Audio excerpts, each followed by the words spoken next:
السلام عليكم ورحمة الله وبركاته، ازيكم يا حلوين؟ يلا نعمل أحلى فتة.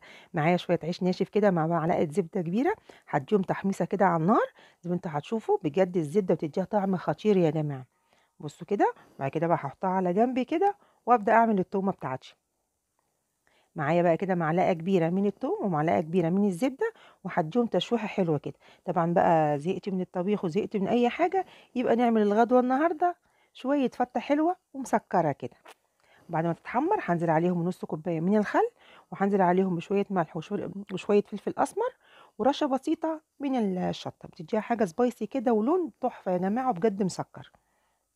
وبعد كده هانزل عليهم بتلات أربع مغارف كده من الشوربة وهحطها على جنب. اجيب بقى العيش بتاعنا كده، كنت حاطه عليه معلقه من الرز وقلبته، وبعد كده هنزل عليه بالشوربه زي ما انتم شايفين كده. بصوا بقى العيش مقرمش عشان احنا عاطينه ايه، تحميصه كده مع الزبده. وبعد كده هانزل بقى كده بالرز بتاعنا. بصوا الرز مفرفر ازاي.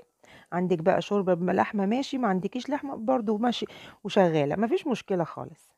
بعد كده بقى بعد ما حطيت الرز هانزل كده بقى بالخل والثوم اللي احنا عاملينه. بصوا الشطه عامله لون حلو ازاي، بصوا الجمال. بجد تحفه وحاجه مسكره ومتقفيش كتير في المطبخ. عندك بقى لحمه حمريها كده وحطيها فوق، ما عندكيش حلو خير وبركه، مع شويه مخلل او شويه بتنجان. يا رب الوصفه تعجبكم.